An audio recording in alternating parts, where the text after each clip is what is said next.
Good morning, good afternoon, good evening, or whatever time it may be that you see fit to ingratiate us and indulge in the topics that we are challenged with today. I am joined by the one and only Mike Jones and the Dr. Charles Alexander. And we are waiting Charlie Parker. He says he's on the way, and we are looking forward to seeing him soon. He'll come in horn in hand, blaring, I'm sure. But we have several discussions. We've had almost spirited conversations. It is apparently Pick on Shelby Day on if you know, you know, on in the green room where we've had an incredible discussion about uh, times of antiquity. And so, Larry, yeah, it's like they used to say about the Dream Team. You didn't want to see him play. What you really wanted to do was see him practice. you are Okay, not lying. You are not lying because where they Dr. was playing each other. Okay. That that's for sure. Because Mike Jones just put on a graduate course, actually a graduate curriculum, and yeah, Charles Alexander co-signed everything. I have one issue, but like I said, it's Pick Up Shelby Day, and if you know, you know. But anyway, we are going to start today with I think, a sobering look at something that I have been um, essentially churning over and been a foundational thought of my work and my moves and even my studies. Ladies and gentlemen, believe it or not, we are in the third Reconstruction, as Dr. Alexander pointed out earlier today, and we want to open up discussions. So I like for you all to chime in at your leisure and identify what we're looking at, what we're doing, and let's try and figure out what we need to be doing. Larry, I agree with All right, go right ahead. Larry. I said I agree with that construct that this is like, let's call it the third Reconstruction. I think what that requires us to do, though, is not look at America the way the white um, the white narrative is for America. That America is on this trajectory of getting better over time. It struggles with it. It gets better over time. And Mike, let me interject this. yeah, I think the concept is inevitability. We think things are going to get better inevitably without any. right. And I would say the moment we experience it is part of the cyclical reoccurrence of American history. That the Donald Trump MAGA America is endemic. It's in it's in the cultural DNA of this country and this society from the day it was founded. And so while there may be some movement forward, it always creates the negative reaction to go back to where the country was started and founded. So I think how we get it twisted for ourselves is we buy into white America's theory of America and don't articulate a black theory of America that serves us. So it's kind of what we really were talking about in the green room. We're all looking at the same thing, but we see different stuff. So And say, what and see, and that's the key. So the question is, what do we see? Not what we're looking at, but what do we see?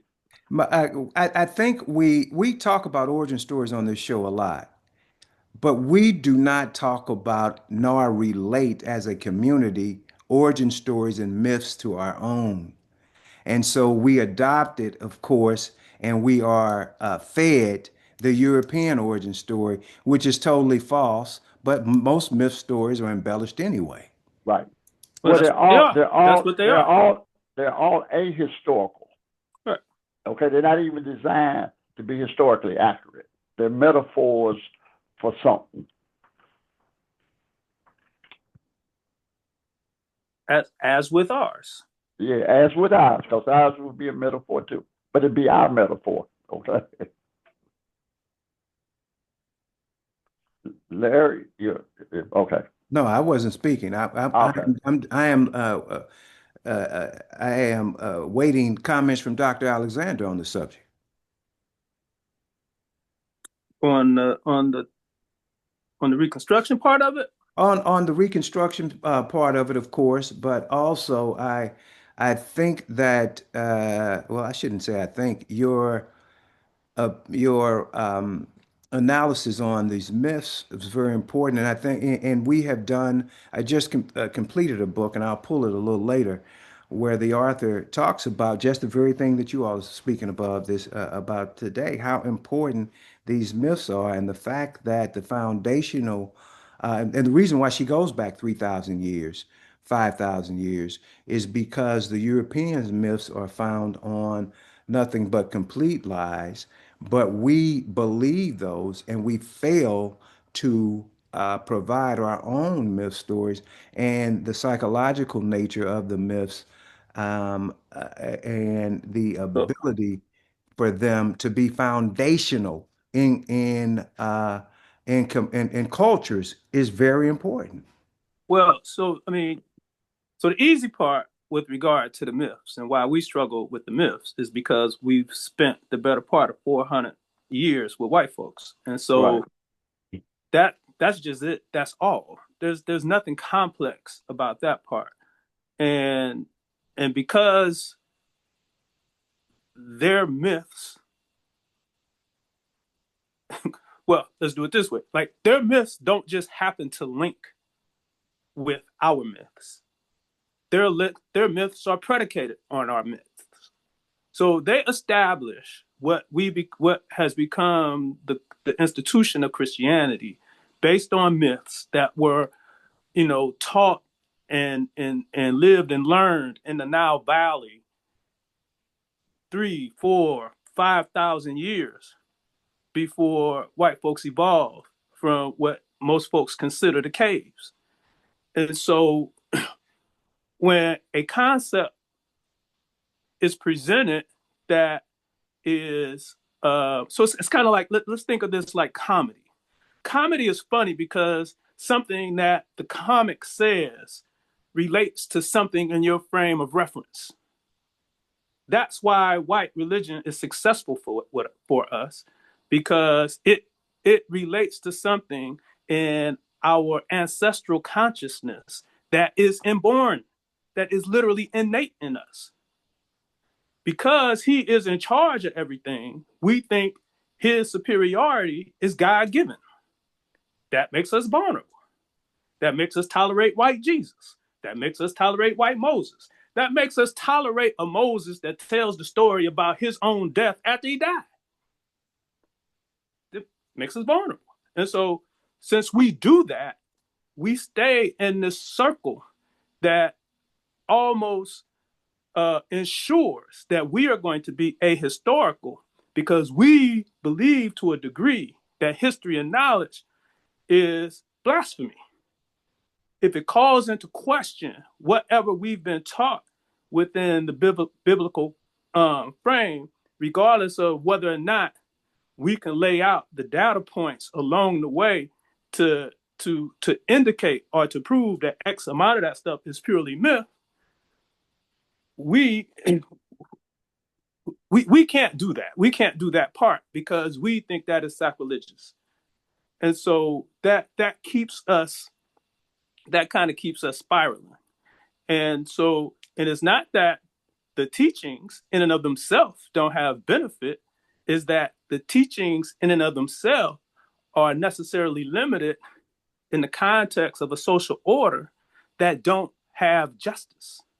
Most Black folks do not read the New Testament as a social justice, Treatise. That's Treatise. not what we do. And that's all it is. And that's all it is. That's all it is. And so if you can't read the Gospels and see the Gospels as 4 books about social justice for a second-class citizen in an oppressed, Palestine, then you can't understand Palestinians being oppressed by these settler colonial Israelis that live there now. By the new Romans. Correct. Because literally that's what European settler Zionists were. They just that's new who they Romans. are. Another thing, since we in this stage, let's just make everybody upset who got to go to church tomorrow. Okay, and that is, if you take the 4 books, Matthew, Mark, and Luke has Jesus as a man dealing with social justice and dealing with their social order. It is John where he becomes something else. Okay? And it's John that the Christian power structure and social order is built on, because kings needed a divine intervention to justify their secular authority. And so what they claim is that their authority comes from a Jesus who's not like me and you. But in Matthew, Mark, and Luke, Jesus is a guy, okay? That he's never referred to as the Son of God or something like that. It's only in John. So all of these things have a social reality. You know what I mean? The none of these books showed up magically. They were all written by somebody, interpreted, translated by people. The meanings of them were changed. And one of our problems, just writ large, is up until the middle of the 19th century, people in the Western Hemisphere, I can't speak for Africa and Asia, I just don't know. But people in the Western canon took Genesis as historical truth, that this is the way the earth was formed. So the whole notion of anthropology, discovering ancient civilizations, dinosaur bones, none of this happened until the mid-1830s, 1850s. So anthropology as a science or practice is a couple hundred years old. But in that couple hundred years, we don't teach it. Nobody studies it, reads about, other than the professionals who learn. But it redefines the whole human experience. Okay, now you got to talk about human beings, Homo sapiens, and some Neanderthals and Homo erectus, whatever, as they are all around here a couple 100,000 years ago, possibly, and that our ancestral prototype is about 30,000 years old. And the whole notion of us living in large groups, civilization, that's what we call it, is something that in the last 5 to 10,000 years. But there's now a record of us being here for a couple 100,000 years. So what were we doing then? And so it removes you from the mythical notion of humans to a more empirical based understanding of how we evolved, why we evolved. I mean, it allows you to speculate on reality, as opposed to a preacher, theologian, high priest, or whatever telling you what I consider to be some bullshit that he don't know what he's talking about. I told you 1,000 plus 1,000. That's what I told you. Okay. 2,000. And you don't fall for that kind of foolishness because what we're talking about, and the reason we're bringing this up is because we're talking about freedom. Right. That's what we're talking about. And we're talking about taking agency. And we need, and we're talking about the political apparatus using this. King Leopold told his folks that were colonizing Africa to tell them that suffering is next to godliness and that having money is anti-God. That's what King Leopold exercised. And Pastors say the same thing every Sunday. that you are, brother. Listen, I'm not. Do I look like I'm arguing with you about that? I didn't say you are. I was No, just making no, a note. no. I know, but You were just saying amen. Hey, Okay. I was just saying amen. yeah. That wine is dude yelling at folks in his church right now. I told you, man. 1,000 plus 1,000, Playboy. This is the deity line. You Larry, want repeat that again. huh? Repeat that again, what you said, King Leopold said. King Leopold said that suffering was close to godliness. That's what he took as he was colonizing Africa and As he killing was people, chopping off hands chopping hands off. for lack of productivity. Right. Yeah. Yeah. So we have, Mike brought up in the green room, and I told you all Charlie Parker was going to come in here, hitting these notes, baby. He in here, he's getting the horn out the case. And I'm about to give him the stage in 1 second because I know my man. But yeah, I lost my train of thought. But Mike early on was talking about the origin stories and the myths, so forth. And obviously Dr. Alexander had some cogent things to add as well. And what we are dealing with, Gerald, because tangentially the subject we're still addressing is this third reconstruction. And we're chipping away at it, at things that we're going to have to rid ourselves of in order to deal with this and to see what's going on. Because you can go to church tomorrow and a pastor tell you, don't worry about anything. It's going to be all right. When in fact, Project 2025 does not fall short of telling you that we plan on enslaving these Negroes very, essentially is what they're trying to do. So just want to get your thoughts on this, the notion that this is a third reconstruction. Jeriel? Oh, my fault. I didn't know you were asking me that question. I was listening intently. Yes, sir. So, the notion that this is the third reconstruction what are you seeing? I agree with you. I think definitely we're in a third reconstruction. When you see what's happening with the court, when you see the efforts that the president is making and the boldness with which they're moving, without a doubt, whether or not it's going to be successful is the issue for me, and how we respond to it.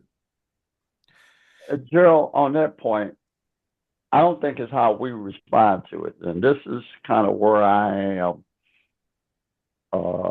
at this point. I think it's how white folks respond to it. Because here's the thing.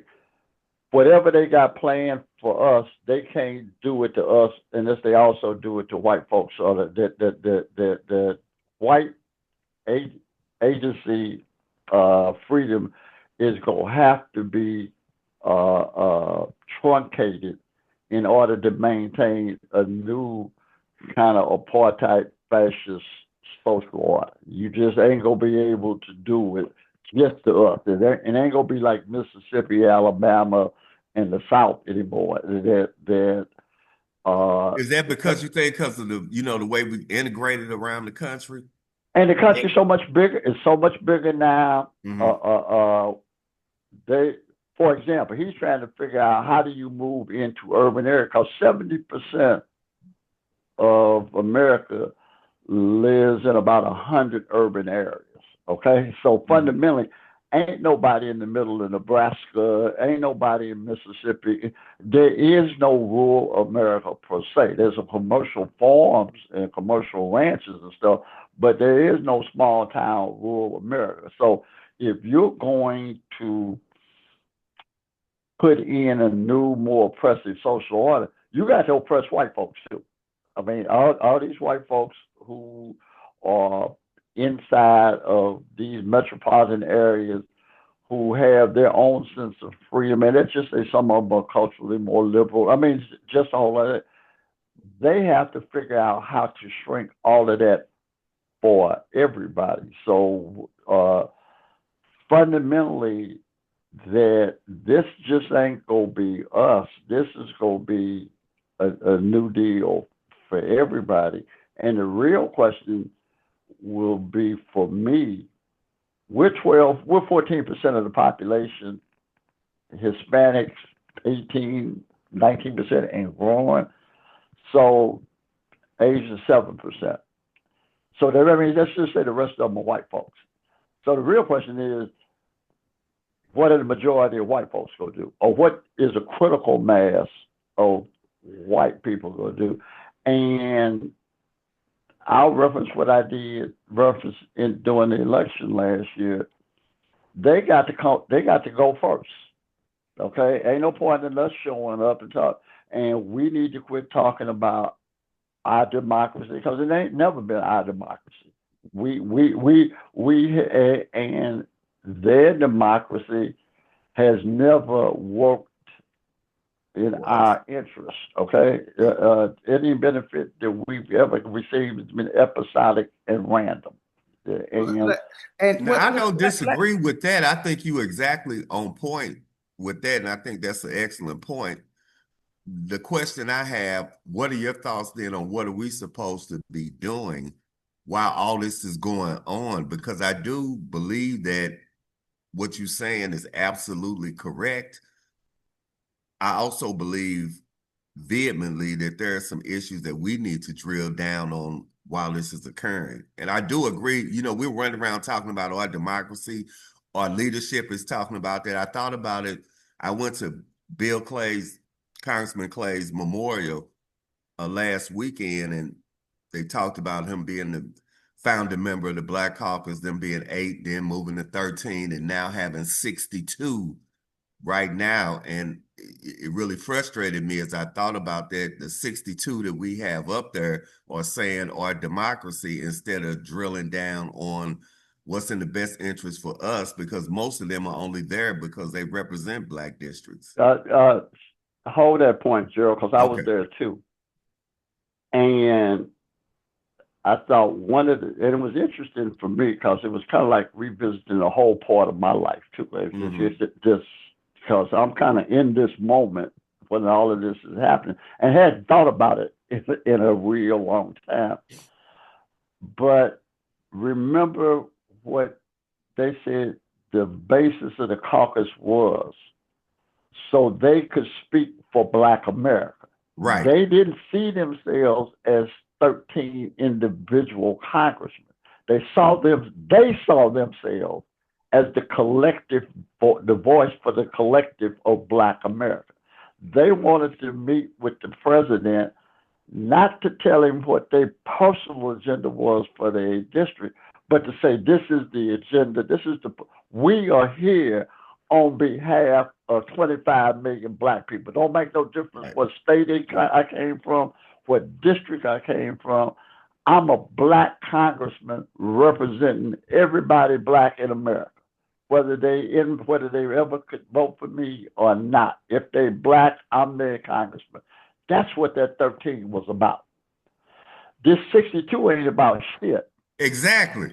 Now that's that's what I was thinking. Yeah, well, you didn't say it like that, so I just had to say it for you, okay? Well, some things cannot be said with the impact that other people can say it with. Gerald and I can say that, but when you say it, it's said. And I mean, you know, so it's, and I mean, you know, but how do we need to just start saying that, Mike? We have. I mean, I think about, I have a quote here behind me from Dr. King that says, you know, you begin to die the day you become silent about things that matter. And I just think we awfully silent about so much that matters right now. We give people a pass because they're Black. Right. Right. And you didn't get a pass because you was black if you didn't live up to what the expectation of black people was for what you're supposed to be as a black leader. What you heard them say about Bill Clay, and literally, and it's I'll be honest, after 50 years, this stuff I forgot. Okay, I mean, I never forgot it, but time goes on and we all get older. But to understand who that brother was when he was that, to understand who Muhammad Ali was, not the old guy lighting the torch, but to understand who he was in 1967 when he said, "Ain't no Viet Cong ever called me a nigger, and I'm not going to fight your war." Bill Clay was also in the anti-war movement. Fundamentally, black political leadership used to be the tip of the spear for every moral that the women's movement, gay rights, all the anti-war movement, all of that was coming because black politics were the 300 Spartans at the pass of Thermopylae. And they say basically they were saying, I don't care how many soldiers Xerxes got, but he come in here and we'll meet him at Thermopylae, and that's where we go stop him. And then everybody else said, well, we'll come with you. We've lost our moral authority. The reason black politicians get ignored now, because they ain't speaking for black people. You could not ignore Bill Clay and Ron Dellums and Louis Stokes and Shirley Chisholm. Can you speak for they didn't say they were speaking for themselves. Can you speak for black people when you take $20 million from AIPAC? No. No, you can't. But we will say, and when he went to the podium, I got up and walked out. We will say. We'll justify it. We'll be like, well, he getting that money though. And so because too many of us have internalized, the capitalist idea. And so that comes at a direct consequence to us. And so, I mean, when you look at it, it's not that, it's not that we don't ever get on board with, the needs of the least of these. We absolutely do when it is a highly, when it becomes a media story. But these people be suffering every day. And so we ain't in the streets questioning and protesting police brutality on a daily basis, only when it makes the news. And if it don't make the news, we don't think it's happening. Now, we will spend all day arguing about, Cardi B, Jay-Z, this dude that's about to do the Super Bowl. That's it, Dr. Alexander, though. Don't you believe? I believe that's intentional. But at some point we got. When they put that out there, because if you're doing film study, when that guy go in motion, then you know that if I send my guy in motion and that safety or that DB follows him, I know they playing man. Right. That's why you send him in motion. That's why I send him in motion. I send him in motion so I know what the play, so I know what the defense is. So yes, it's intentional. We know they blitzing. Right.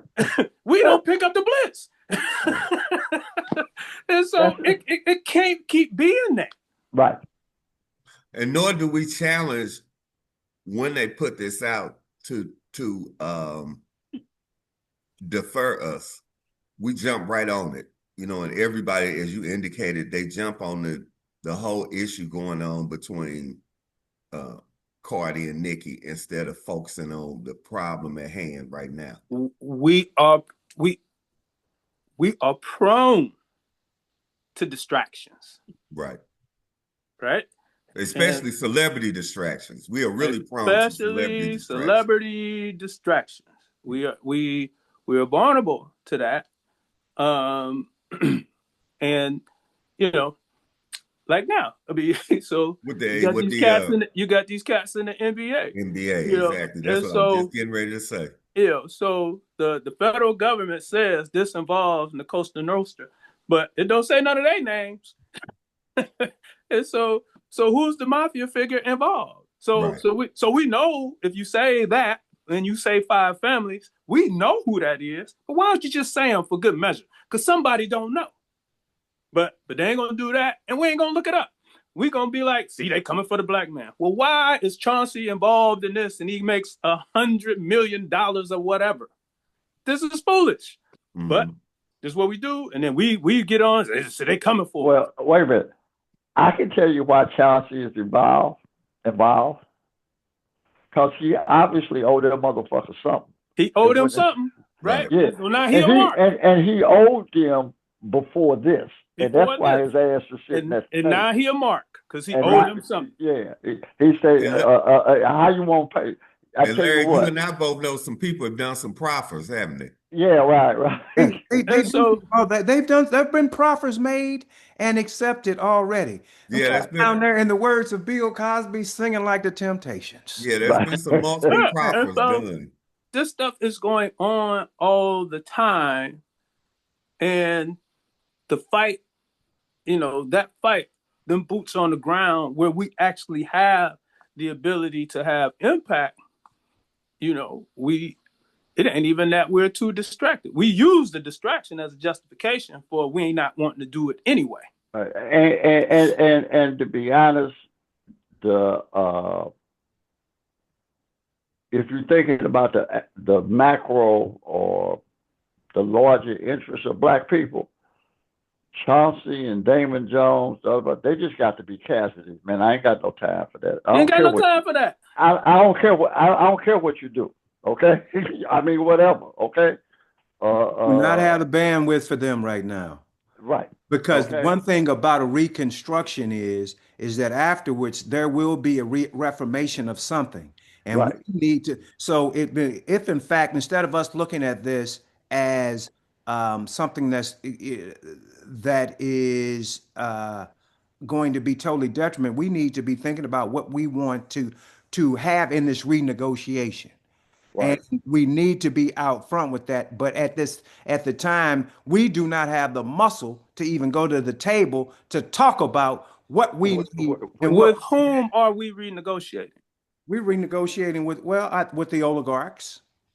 They're not negotiating with us. That's the whole point. They just take what they want, and that's it.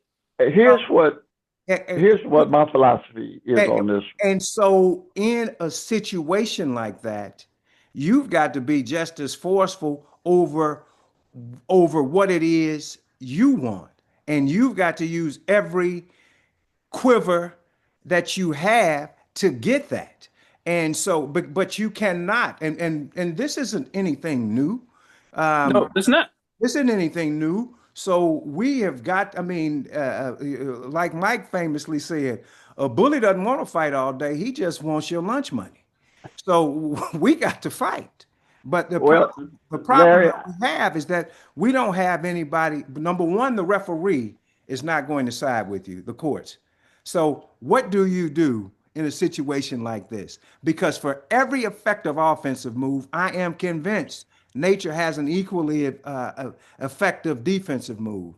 And so what do we need? The question is, and what do we need to do? And how do we do it? I'm going to pose an answer to that. I'd like all three of you guys to respond to. Here's how I'm looking at this. I think, obviously, Trump is a poor white man's idea of what a rich, powerful white man is. I mean, it's like if second string white boys ever got to be in charge, this is what it looks like. Donald Trump. A comedian, a white comedian, I can't think of his name, said that Trump is like a hobo whose number came in. That's right. Yeah, that's why you see his name on everything. That's just like a hobo whose ship came in. Yeah, that's it. And Trump don't have no ego. All he got. That's said by a guy who ain't right. All he is idiot. Okay, he's primordial slime. Okay, so, but he's flying the airplane. So here's what I know: the airplane is gonna crash, and all of us are on it. So I'm gonna just make sure my seat belt is fastened, and I'm gonna wait for him to crash the plane, and I'm gonna see who survives the plane crash. Cause fuck trying to get him not to crash the plane. He gonna crash the plane. Him crashing the plane is white folks' problem. My thought is our real chance to change the shit happens after he totally fucks it all up. And fundamentally, that may be in our interest. Now it could be worse, but it don't have to be. If we play a longer game and say, because let me ask you a question: if he blows America up, what would we be sad about? That's like the plantation being on fire and the big house burning and the cotton burn or the tobacco burn. Why would I give a fuck? That's like Negroes being mad about the White House. Right. Yeah. Why I give a fuck about that? Right. So what I'm saying is, so wait a minute, and white folks, if that shit is that important to you, you do something about that, man.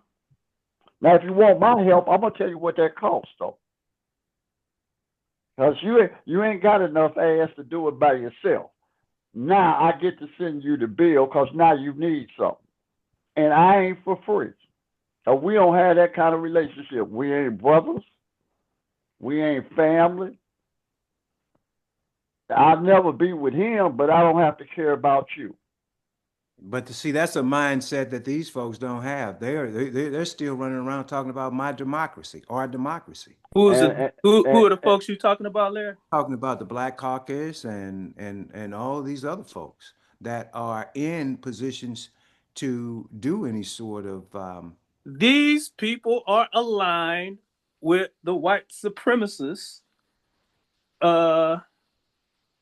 in Israel. That's it. So You're talking about the Trump people, right? no, I'm talking about the black people in the black congressional Black caucus. The Black Caucus. Wait a minute. Here's something else, and that I'll give you a perspective because I got 15, almost 20 years on you guys. That if you are from Bill Clay's generation, and to a certain extent, Mike Jones's, because I'm the back end of his stuff,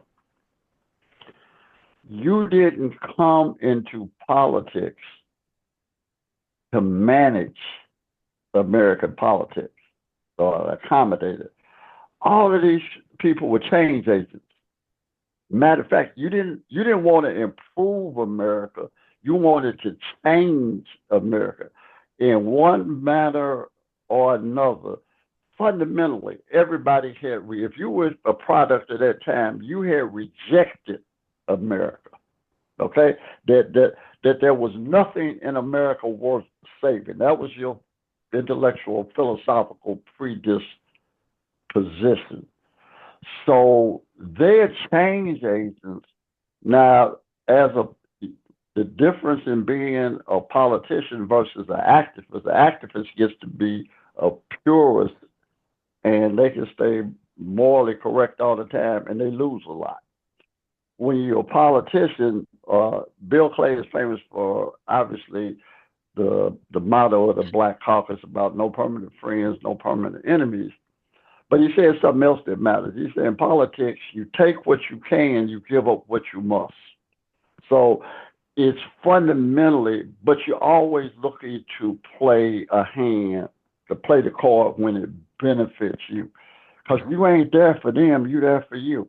And you're there for the people that sent you. That's the disconnect that we have now. And that's why I came up with the term when I first started writing, the entrepreneurial politician. That's correct. Bill Clay was not an entrepreneurial politician. None of these leaders were entrepreneurs.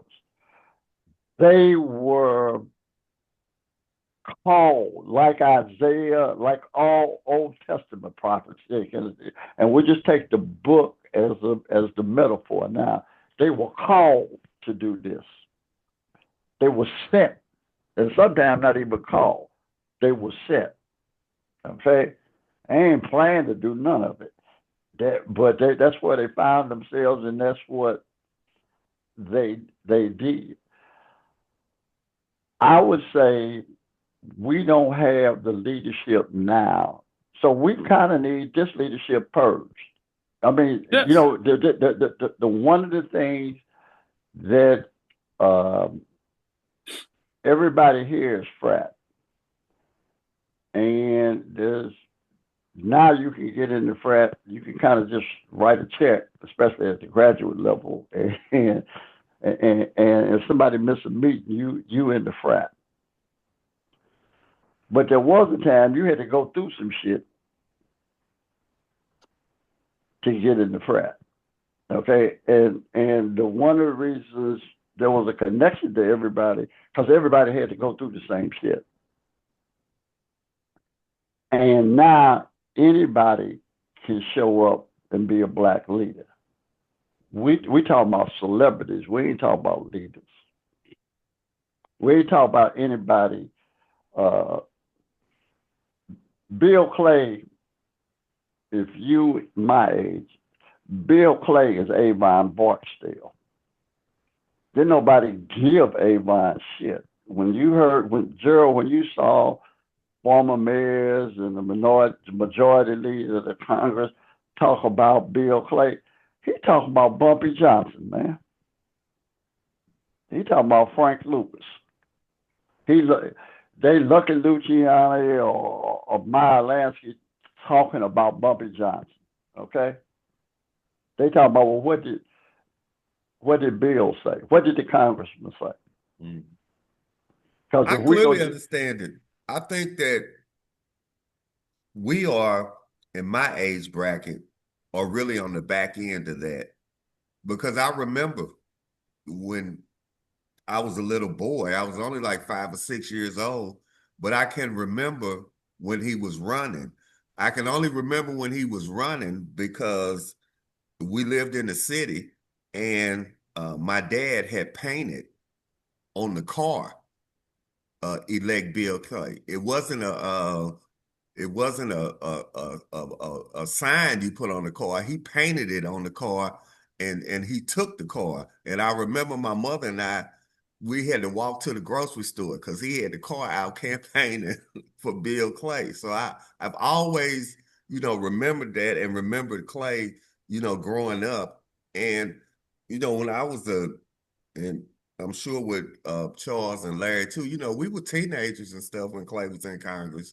I can remember when, he was in Congress and the things he was doing. And I could also see the difference clearly once I was an adult when people began to take over after him and when they became entrepreneurial politicians, as you indicated. And I think the current Wesley is the protocol for the entrepreneur politician. Having him in that seat now, you watch that video and think about him and then have him get up to speak, you can't even see a correlation between the two as to why is he even here. I'm going to say writ large, that's a cultural issue of who we are now. But your father was for Bill Clay in that moment in 1968, because 10 years before that, when it wasn't no black congressional seat, Bill Clay spent 100 days in jail, right, protesting. Now, wasn't no benefit to him for none of that. Okay, he was there because he called to be there, felt he had to be there, whatever. And he said, "No, we ain't backing up." He's like, and he wasn't the only one. And I can name you 3, 4 more people that I became know personally, but all of them was there in that moment when somebody had to be there, and they showed up. They answered. They were Isaiah when their moment came. Who shall we send? Who will go for us?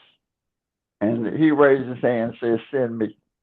Okay, it ain't no more complicated than that. Somebody will preach that tomorrow and can't connect Isaiah to Bill Clay and Jefferson back, but it's the same shit. Because everybody has that moment. The question is, are you going to be Isaiah? Okay, or you go hear the question and then raise your hand. Because in this metaphor, God could send anybody he wants because he's God. Okay?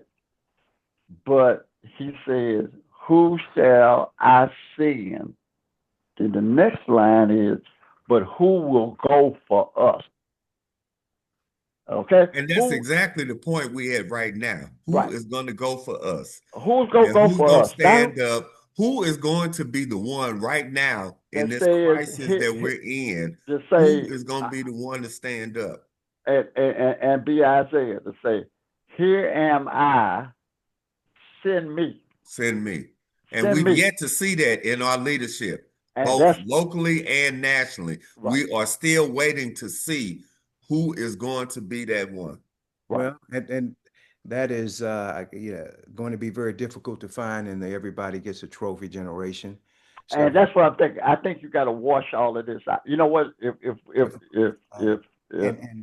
we were an NBA team, what you say, you ain't gonna win with none of these guys. No. What we gonna do? We go let them go, trade them, do whatever you want to do, get some draft picks, and we got to start all over again. Yeah, and let's transition to our next topic. It's fascinating conversation, gentlemen, on the previous topic. But our next topic, let's talk, speaking of distractions, and Dr. Alexander alluded to this earlier in his comments, and this notion that we have some kinship to the actual deconstruction of the White House and the anger that has been brewing in parts of our communities, smoldering in parts of our community because you mean in the Black community? Yes, there are. Really? There are pockets. I didn't know that. Yes, so I'll allow Dr. Alexander to further instruct us, but believe it or not, we have some attachment to Master's house. Dr. Not only do we have that attachment, again, this is one of those clear, this is just clear evidence of, that, we walk around in this ahistorical place. So yes, the White House and much of the Capitol was constructed by enslaved African labor. Mm-hmm. The East Wing was not constructed until like 1902. Right. They don't have nothing to do with us. So it really don't matter.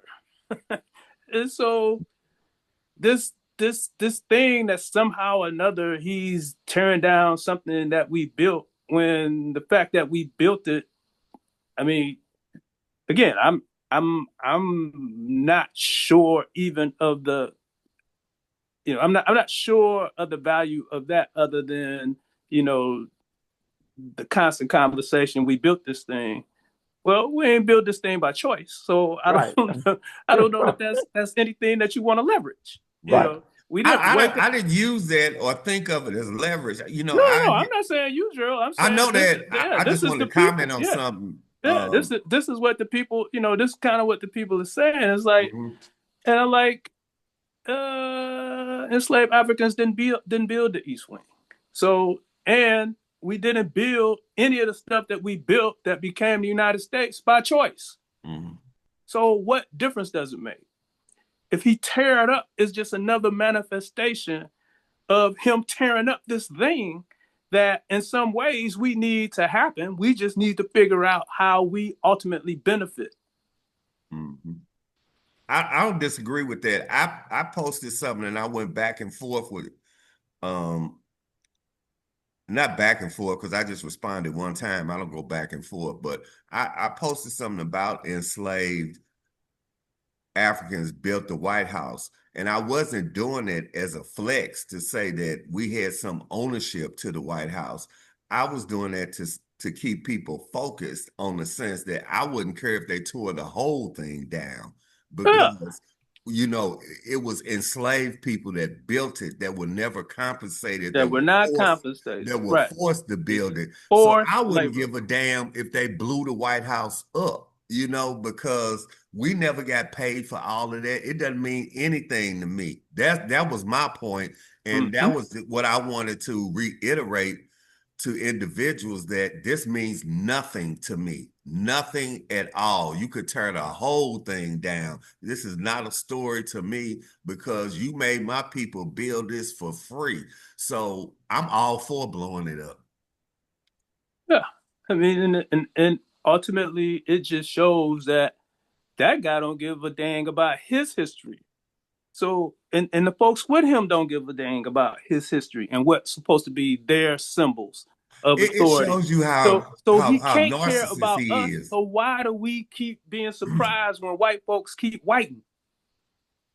If they don't care about what they hold sacred, and if we ain't learned nothing else, this it, his first and his second presidency to this point, you know, the first year of his second presidency, have shown you they don't care about what is theirs. So why are we surprised when they demolish and destroy what is ours? We not watching that guy run across the formation. We keep, we, we keep waiting on them guys. We keep waiting on them guys to run zone, and they showing us they running a they playing man. We keep misreading the formation. And at some point, that's your fault, not your opponent's fault. At some point, that's your fault. And I think that's the side effect, though, of integration and how white we've become. You know, I mean, integration didn't tell us to go just not talk to black folks and talk to white folks all the time and all that kind of stuff. I mean, But I think, the other parts integrating, about that leaving our stuff, communities and integrating with we them. left our communities because all of this stuff that we be saying about how good our communities was obviously was not absolutely true. It was true here, it was true there, but it probably wasn't true over there. Mm-hmm. You don't have no Wait a reason to minute. leave good things. And here's what I will tell you: if you're my age, your age, Mm-hmm. all of us grew up in a house that was too small, and all of us grew up in a house that if somebody gave it to you today, you wouldn't live in. Mm-hmm. Now, that's the truth. and let's talk, and you know, we've got to make sure that Even though the house was too small, we Mike, have to what was the sensitive? identify, Go we ahead. have to identify the structural elements that Right. had us in those neighborhoods. Right. They wouldn't insure our loans. Our parents had to come up with bigger Correct. payments. Our parents had to pay cash. Redlining. When the banks crashed in the 1920s, they didn't insure black accounts, you know, the church accounts that they had. When the black banks crashed, they didn't insure those deposits. So we're not going to let them off scot-free for that because that was designed by the power structure as well. But so Larry, your point is that where we built this cohesive, wonderful thing that I was glad I grew up in, it wasn't like we was black pioneers. Our parents and foreparents was black pioneers, and they staked out this ground and said, "This is where we go build our dream." Now, this is where we got shoved. This That's- is where we got herded to. Now, And we made it work after we got there, but we didn't necessarily choose none of it. Mike, do you remember Franklin Avenue in St. Louis? Hell yeah, I'm that old, Franklin Avenue. huh? What happened to Franklin Avenue? It turned into Dr. King. And they ran those families that were able Right, to create a community out. They right. ran them out and disseminated them. So even when so that's why it's important for us to study the military sciences and in order for us, even if it doesn't come to fighting, to strategically protect what we build and make, you know, and make lemonade out of lemons. Because even, you know, when you had a viable community like that, that was not the best. It fit your description of everything that you just stated. But when you build it into a loving community, they came and eradicated it. So Right. so what do you do in a system like that? And that is why the question is what it is. What do we do in this I, third I, Larry, I think the answer to that is George Clinton's comment: "Free your mind, and your ass will follow." So don't you have to have the presence of mind to always understand that if you're black in America, individually and collectively, we're always at risk. There's never been a time that, and you have to tell your kids, I don't believe that there'll ever be a time where you'll be black in America and not at risk. So the most important thing for you to remember is the last thing a referee tells the two fighters in the middle of the ring. He says, "I want a clean fight, break when I tell you to break." But the last thing he says is the one thing that they got to pay attention to. He said, "Well, protect yourself at all times." Because he ain't there to protect you. Absolutely not. He there to referee the fight. So what we continue to lose sight of is our responsibility to protect ourselves, because these people are not trustworthy. You cannot Can't trust them. You cannot trust them with your welfare, And your you should- individual welfare or your collective welfare. And to the extent you have relationships and you know white people that are not like that, do not take that as your that ought to be your frame of reference to the white community. I mentioned Group dynamics and individual dynamics are two totally different things.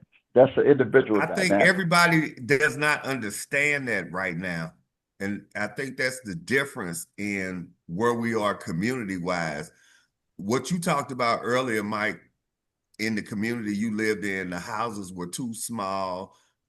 They didn't suit everybody, and they were forced to be in that community. But everybody in that community understood that.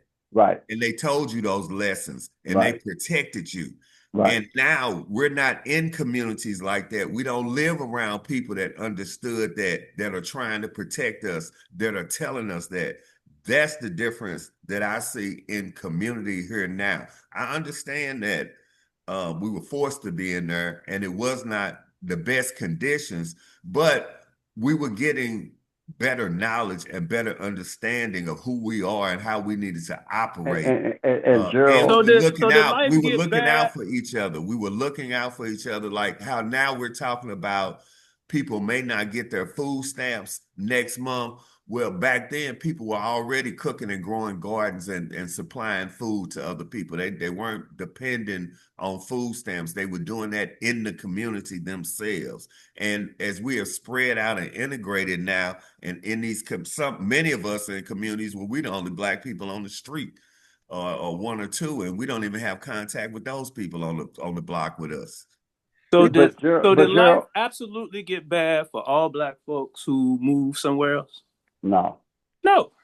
And some black now. So I mean, if the conversation is to be more nuanced, we do have to give some thought to those who intentionally moved to, because they could, to exclusive areas and were isolated. They were isolated in those areas, and they were obviously isolated from us. That's their life. But we got to understand that they are more the minority than than the masses. Yeah. And so, if there's any value in the conversation, the thing has to be then, so why weren't people moving to those places that did have more stability? And so these things occurred, and there were options. People took whatever options that they took. And, so that's a part of the piece. But so again, if we're going to talk about, like, you ain't got to, so right now we know that SNAP benefits is going to drop, they're going to be gone as we're looking at, November 1st. So if you don't live in the hood, you ain't got no responsibility for the folks. No, I'm not saying that. I'm not saying you in particular. That's a general question. And so it can't Oh, you keep still being have because responsibility, we yes. still have a responsibility wherever we are. And that becomes the thing. And But I don't so, know if everybody understands that once they move out of the way. and Wait, again, if they don't, that's a that's general problem that we part of got to deal our with. Yes. right. That's our problem. That's the point. I want to connect Charles and Gerald. Let me say Yeah, this real quick, Mike, sure. real quick. But everything that you said, the three of you all said, is founded in individuals that have orientation and they have consciousness about who they are. That's what you, and in those communities, there was consciousness. And in those communities, there was an orientation about who we are. Right now, to a large degree, we're disoriented. So Larry, let me put the three of you all together because literally you've answered what our dilemma is. Our physical circumstances may change, will change. That's what evolution is. Nothing stays the same. Evolution don't mean it got better, it just means it's different. And part of Darwin's theory of evolution is that species that are able to adapt to changing environments and conditions can survive. Species that can't adapt won't, because the fundamental things you have to do to be okay are still required, but the conditions under which you may have done them at one point are now different conditions. So the question is, do you consciously, subconsciously have an understanding, and these have to be generational understanding of how we now have to do that. So at some point, if, to Larry's point, consciousness about what it means to be Black in America, which should have led us or would have led us to say, okay, now that we're not physically confined to this space, but we still live in this hostile environment, as we reach out and we go in different places because we got options now, and most of these places are now physically better for us. How do we stay connected as a people, as a tribe, and so that we are integrated? I'm not Jewish. I know Jewish people, and I'm going to say something for which I have no basis for, but just long range. So this is not, and I could be wrong as hell. But Jewish people seem to have faced the same dilemma, or faced with the same dilemma. At one point, they were all stuck in ghettos. They had to live together. But as their physical circumstances changed, as people, they could move around and they could become integrated into a larger America, because the core of their identity, though, was what their religion was. They were able to stay connected. So there's a Jewish community no matter where they live. Okay, it appears to me. Okay, now again, I'm not in that community. I've never talked to anybody about this. I'm drawing a conclusion from a superficial observation. So the real question becomes, how do we do that in America? You know, because before, the key to our cohesion and solidarity was our physical proximity.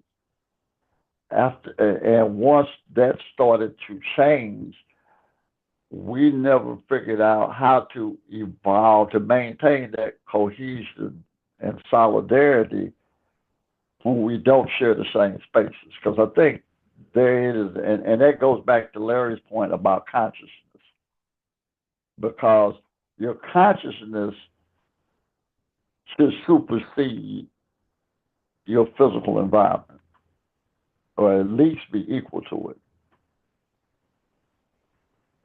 I mean, the answer to that is what Gerald said. I mean, We gotta be careful with them folks. They became white. That's why it works for them.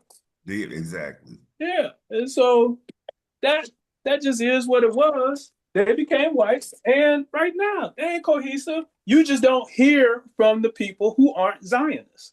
The Zionists who control media have successfully, for years, stamped out the Jewish people who are not self-avowed white supremacists. And And so, that's why I qualified my statement yeah, for my example. Okay.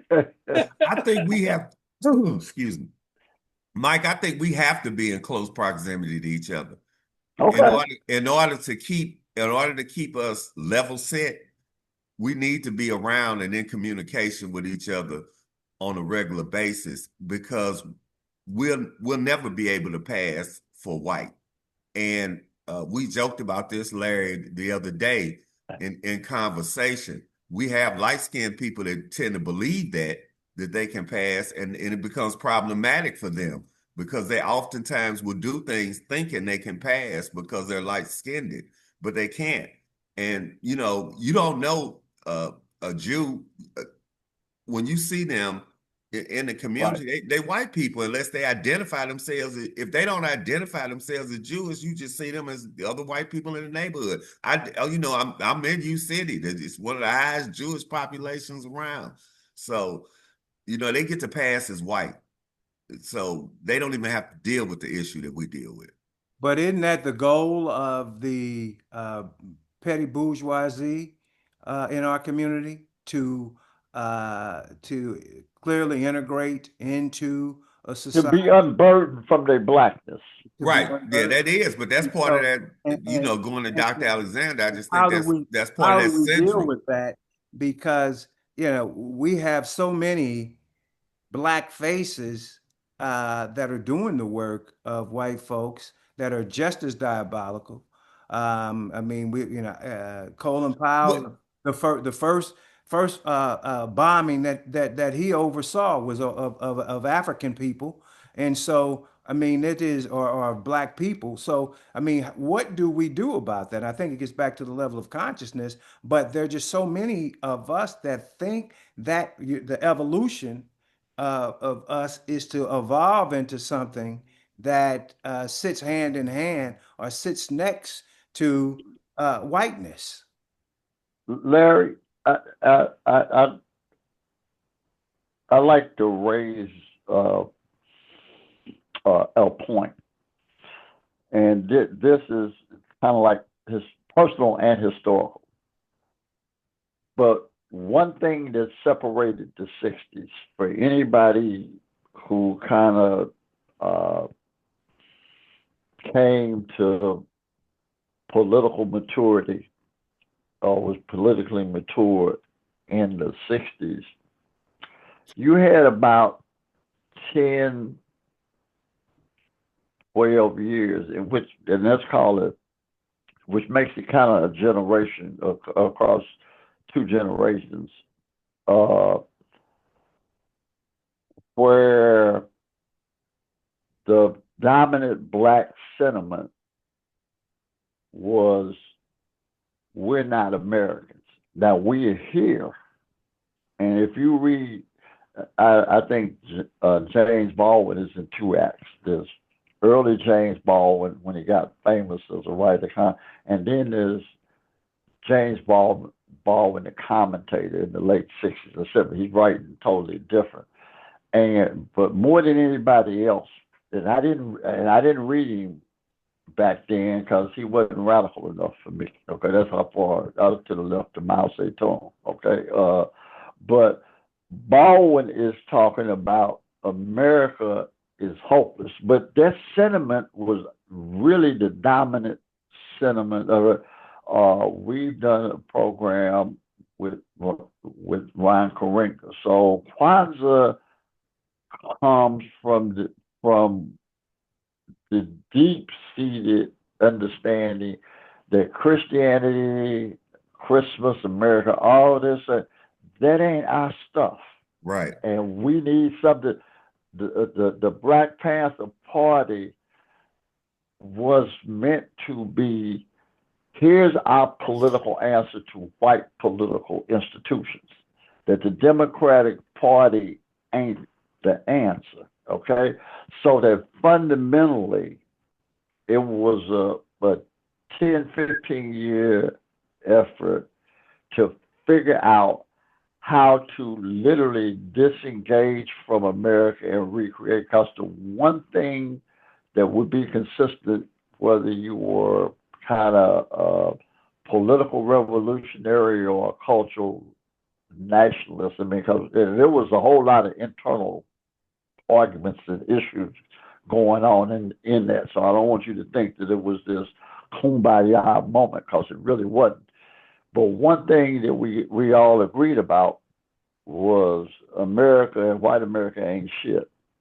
Okay, there was nobody defending and speaking up for the American project. That's why in 1968, before he's murdered, Dr. King has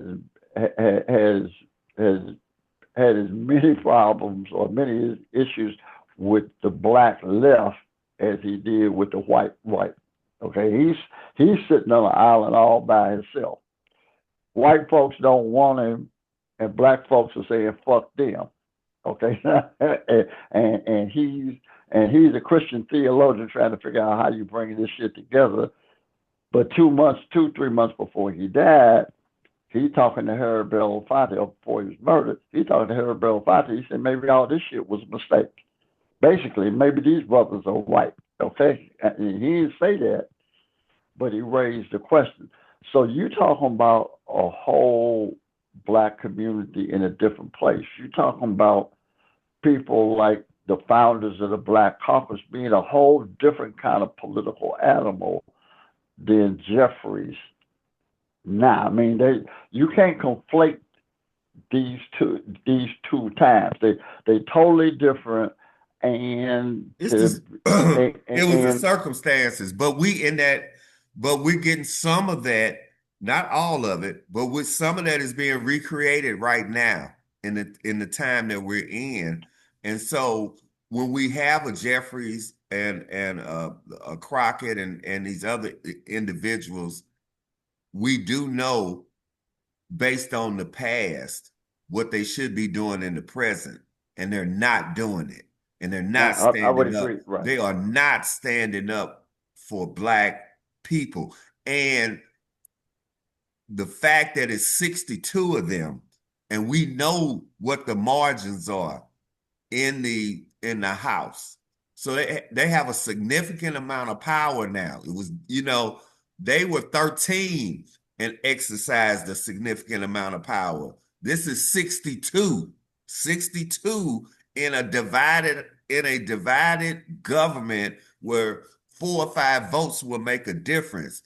They have a tremendous amount of leverage if they had any courage. Wait a minute, they're a Black Caucus. But every time you hear one of them talk, they talk about being in the minority and not having any power. Wait a minute. And they talk about the American people. And the thing about it is that if you go down the list and look at that 62, more than half of them come from a district that is primarily black. They in a safe seat. They're not even in a controversial seat. I think it's more than that. I just read a study that says majority white districts, even Democrat or Republican, typically, by and large, do not elect black representatives. No, they do not. The only reason they're in there is because of black people. Because of black people. So, but that brings us to our final topic of today. Some of them won't be there. The final topic is the push for gerrymandering that's being rubber stamped. And many of you all have been keeping up with the Supreme Court's docket. And last week, there were oral arguments posed that were attacking Section 2 of the Voter Rights Act. If you have not had an opportunity to listen to those oral arguments, I strongly would encourage you to do so. The sister from the Legal Defense Fund put on a masterful education for the Supreme Court. And you also, in real time, were able to see the fallacies I shouldn't, the infirmities of the Supreme Court by some of the questions asked by Kavanaugh and by the handmaiden, as they call her, Comey Barrett, because they just were clueless as to what's going on. But I want to open up the discussion to gerrymandering and how this is going to affect that 62 that we just spoke of, and the composition of the House of Representatives. We should start with Mike Jones. Well, I think I was one of the things I was going to say, but there was a pushback to the 60s. By 1968, Richard Nixon is the president. A conservative Jimmy Carter follows him after he gets busted for Watergate. In 1980, Reagan becomes president, and there's this conservative white reaction, but it's to this radical part of the 60s. I would, to your point, as Gerald was talking about the 62 in the House, I'm prepared to consider, okay, not advocate because I ain't sure, but I would want to have a discussion internally among us at halftime, so to speak. Would we be better off? And in this gerrymander, you could lose 20 black seats. But would we be better off with 40 hardcore soldiers than 62 soft as hospital cotton congressmen? Mm-hmm. Because we talked about it earlier, that the founding members of the Black Caucus saw themselves representing Black America. They happened to be the elected representatives of Black America that came from different places, but they were the national voice for all of us, and they organized themselves like a national body. That's where that Congressional Black Caucus weekend came from. And correct me if I'm wrong, Mike. I just want to ask a question. At that time, all of them were coming out of solidly black districts. Solidly black districts. That's what I thought. There was no way of mixing it. Yeah, they were Black congressmen. You know, that was black wasn't no adjective. Black congressman was a compound noun. Okay, that's all one thing. Okay? I can answer that question right now. If you ask me, I'd rather have the 40 hardcore than the 62. You know, we can get rid of 22 of them soft ones, and we're gonna have a hard team. I'd rather go with that. And I'm raising the question because I think we owe ourselves that conversation. I think so too. I think that's a real discussion. If you decide that you can basically say, I don't give a fuck what they do, because the 40 I want to keep go still be here. Mm-hmm. Okay, and the 20 you got rid of. Shit, okay. What were they doing for us anyway? What was they doing for us anyway? Mm-hmm. So we didn't lose. I'm back to Janet Jackson. What have you done for me lately? That's the story in life, man. That's just all of this shit is transactional. Mm-hmm. It's transactional, exactly. So that's addition by subtraction. Mm-hmm. Charles, what do you think? I agree. That is nothing really to add to that, because I think that's what we're looking at. But I will add, I think the whole thing again, it kind of speaks to our fascination with, media presentation, because those folks are on TV at all. Many of us think that they are legitimate. They provide legitimate leadership and are legitimate in their own right otherwise. When in reality, they don't do nothing for us. They don't do nothing for us collectively, and they don't do nothing for their districts. And I know that, and I'm asking this question because I'm just not as knowledgeable about how engaged he's been. I know Cleaver is one of those that's under threat in Missouri, in Kansas City, but I just don't know how effective he's been since he's been in Congress because I don't hear a lot from him. Well, he doesn't come from a majority black district. Never has. That congressional seat in Kansas City that has had a black congressman for a long time. Right. Okay, Alan Wheat,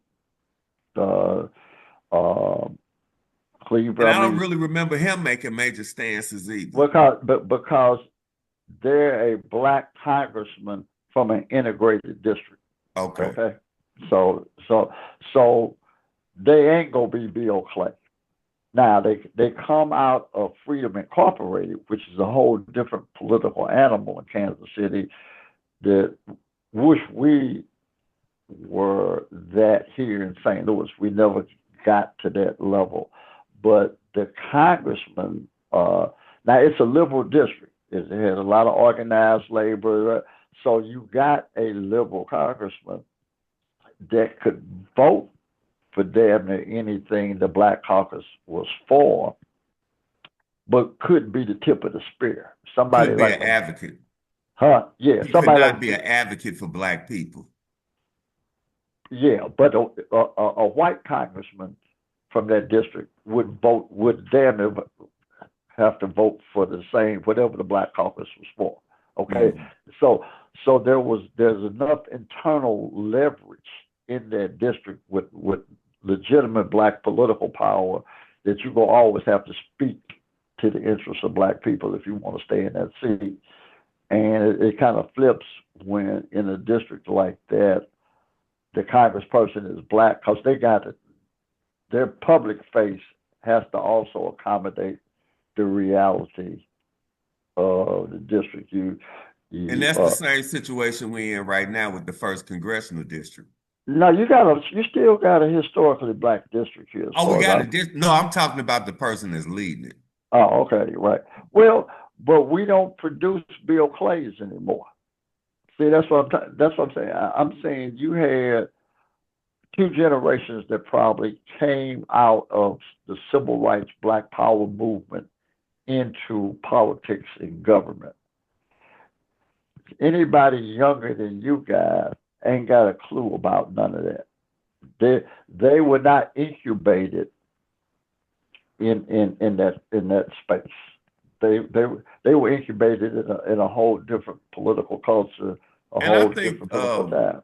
Also, Mike, I think it also happened prior to us too. I think one of the mistakes that was made in that time period here is that we didn't build and grow enough black leadership under Clay's administration.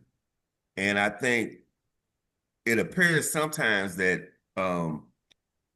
people were held back in order, and I know he wanted his son to be the congressman, but I don't know if that was the best idea. And I know it's human nature to want to promote your children, but I think there should have been more of an effort in developing leadership.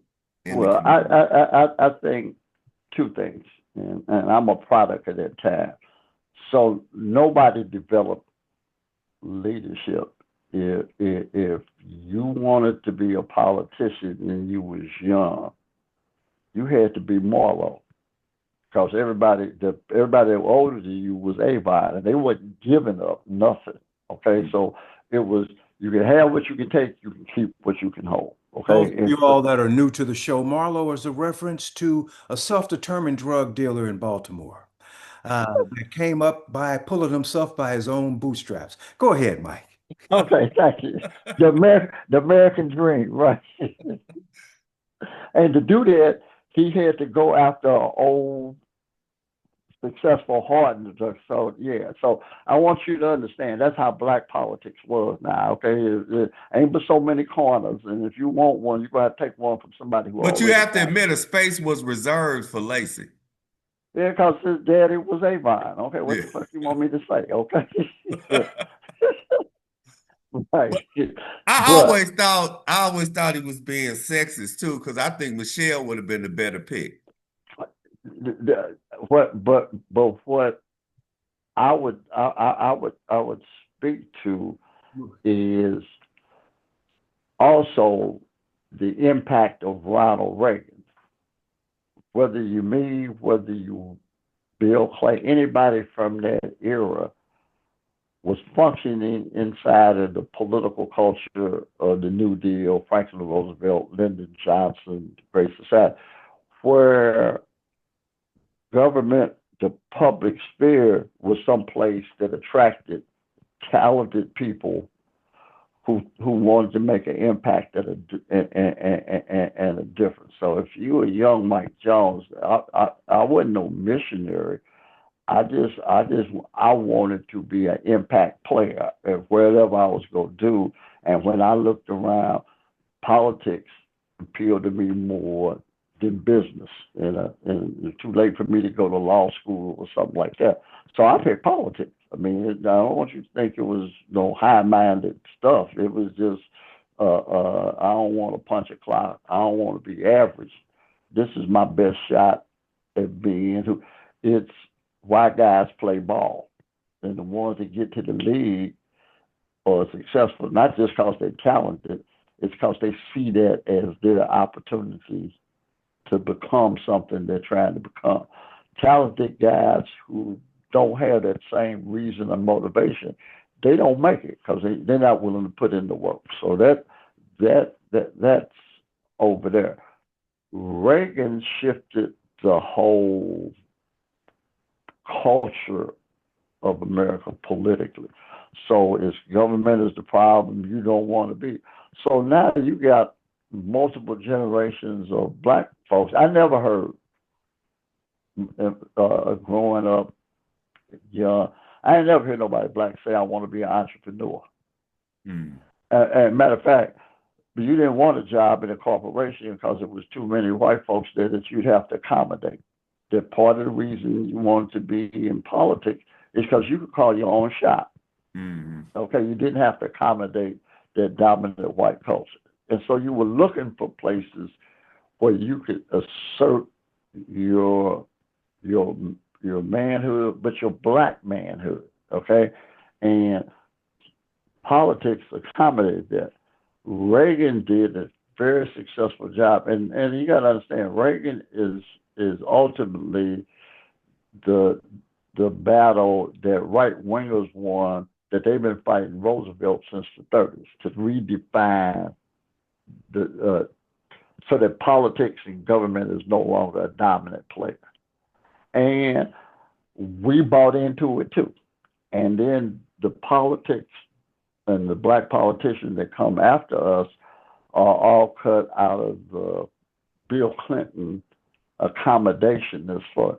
So they're not trying to change America. They're just trying to manage America. They don't want America to be different. They just don't want the oppression to be so obvious. So they're socially liberal, but they're fairly right wing economically and in terms of power. So that generation before, those multiple generations before, was much more focused on how do you change the power relationships. Post Reagan is how do you maintain the oligarchy and the social hierarchies that are based in economics. So what we forget also is that we are products of this larger American culture too. Okay, it impacts us. Now we may have a black expression of it, or stylistically, our stuff may look and feel a little different, but the forces that are shaping white America are also the forces that are shaping black America. So as I've gotten older and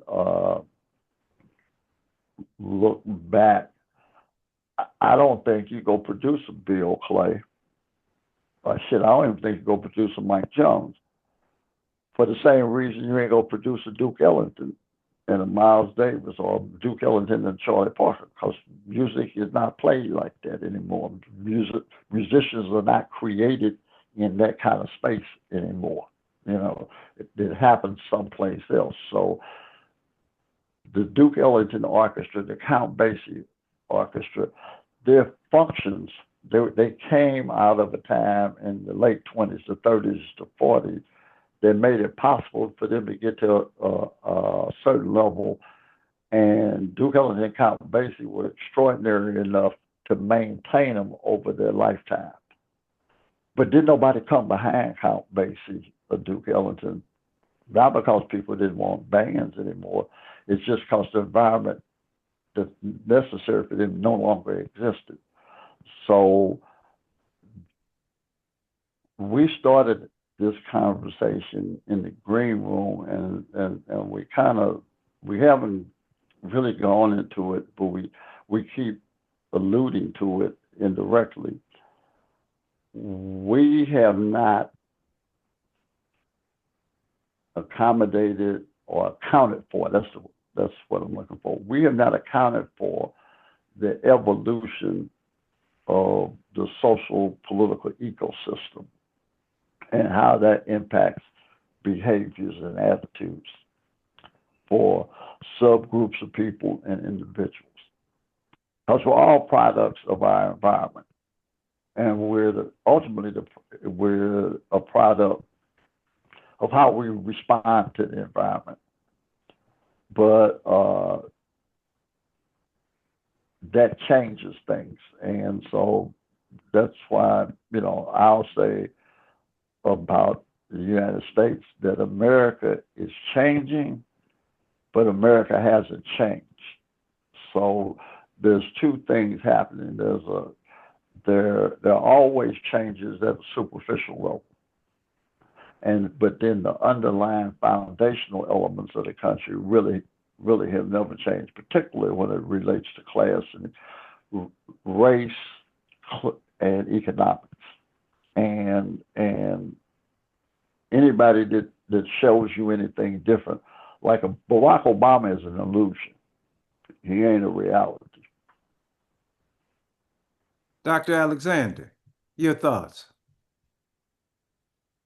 I wholeheartedly agree with that last statement. You know, just to start there in terms of how we end up dealing, struggling to deal with the complexities of everyday life, so even when he gets into the seat, you hear people talking and saying, well, now Black children know they can be anything, which means that we have a significant number of people off the rip who only value this for its symbolic, for its symbolic impact, not because there was necessarily going to be this huge shift. And Doc, let me just insert, and then we've said it here before, that when we talk about politics, we're talking about the division of resources. Correct. Go ahead, Doc. I'm sorry. Yeah. And so it did not impact that in a significant way. And, and so, and nor were people, looking for that. I mean, when I hear critiques about Barack Obama, I might hear somebody say he didn't pardon the Honorable Marcus Mosiah Garvey. Nope, he didn't. And so now what? It's like, it's these symbolic things, right? And so we still kind of struggle, not even kind of, we still struggle with the the meaning and impact of politics, the meaning and impact of economics, the meaning and impact of social science altogether, right? And so it's like all of these things mean something, and they all give an idea about how we are relating to this environment around us, and to the degree that at any given time, this thing might get difficult. It might become uncomfortable. Interacting with certain folks might become a little edgy. Your relative resources at a particular time might be at risk. We all for the avoidance. We all for the distraction. We will get off task. We will get off. We will get off message, because that withdrawal, that retreat, we've grown to understand as a safe space, when in reality it continues to be to our detriment. Well, that is Dr. Christmas. I want to hear your thoughts as we conclude the show, and we'll finalize it with a summation on how to deal with this FBI probe by the Mike Jones, as he did in the green room earlier. The FBI probe dealing with these NBA players, I think. But beforehand, Dr. Christmas, what are your thoughts?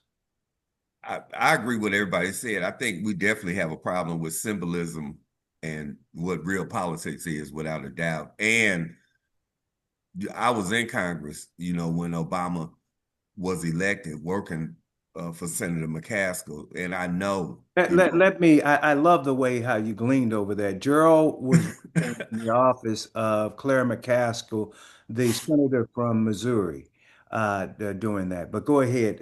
That's not even the foundation he deserves, but that is, and he was not running errands. But It's just a stated fact. yeah, he so. But it was when I think back on it now, it was a tremendous amount of, symbolism more than it was actually getting policy done for Black people. And I think that That you mean Obama's term. I'm talking about Obama's term, and especially the first term, because that was the term where he was in the same position that Trump is in now. Or Biden was in his first 2 years. Exactly. With having full control of the Congress, both the Senate and the House, and really having the country in a progressive thought. And there was no movement towards moving Black people. It was pretty much managing the ship. And that's what Obama did in those two administrations. And too often trying to get the minority to agree with him. Exactly. He was, definitely one that would come in as, to try to bring a consensus and get Black people to agree to these things that wouldn't be in their best interest and would not.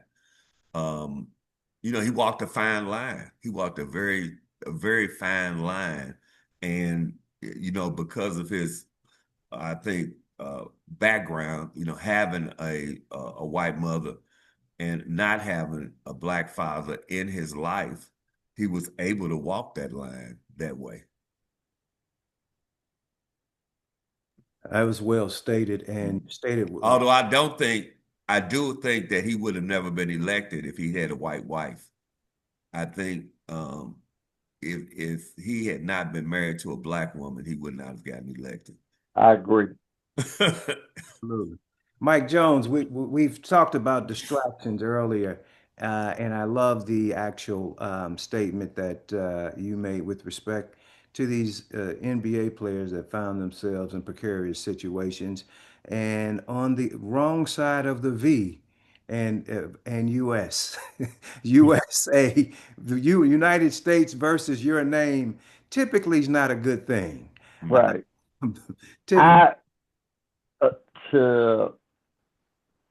For me, and I've kind of always been like this on stuff like this. I'm kind of the position that what fathers have to tell their sons at a certain point, when they get to a certain age, let me know how that work out for you. Okay, ain't nothing your daddy gonna do about that, man. And if you had asked me ahead of time, I'd have told you shouldn't do that. But since you didn't, and you grown, and that's what you wanted to do, hope it work out for you. But let me know, okay? And I'm saying I don't wish the brothers no bad luck, but hey, man, one of the things old hustlers tell you when you start doing anything, he said, just remember, all money ain't good money now, okay? And sometimes people say, I'm running with so and so. He said, are you sure you want to do that? Because I don't know. Because that's a pretty cold-blooded crew, and you don't look like you really built for them, okay? And y'all go get busted, and somebody gonna have to go that down. My other thing is how do Chauncey Billups and Damon Jones and the other guy Rozier end up in a deal with the mafia, getting arrested in a mafia related thing? Is they must have owed them some. They must have owed them some money or something before this, because this how your ass ends up in situations like this.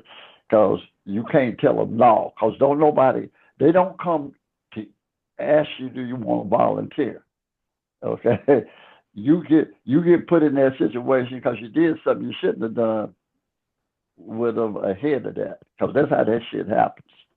You know, we were talking about The Wire, and I think it was year 3.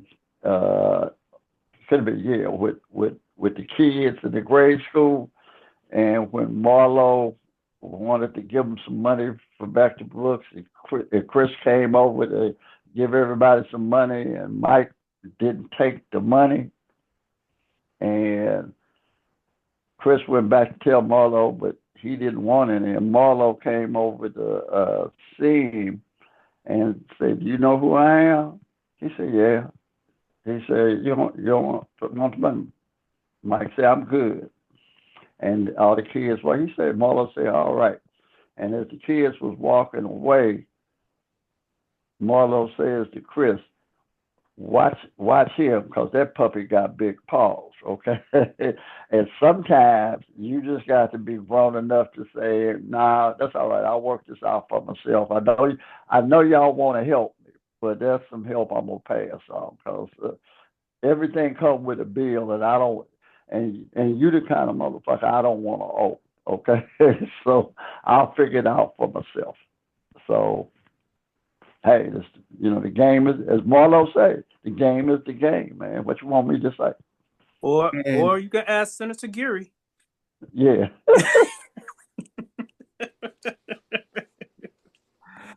And that is a lesson that can be applied to everything, ladies and gentlemen. Everything. Everything. Everything. So we are going to wrap it up for the level set today on behalf of myself, the Mike Jones, Charles Alexander, Kwame, JT Christmas. We want to thank you all. And if it's the Lord's will, we shall see you very soon.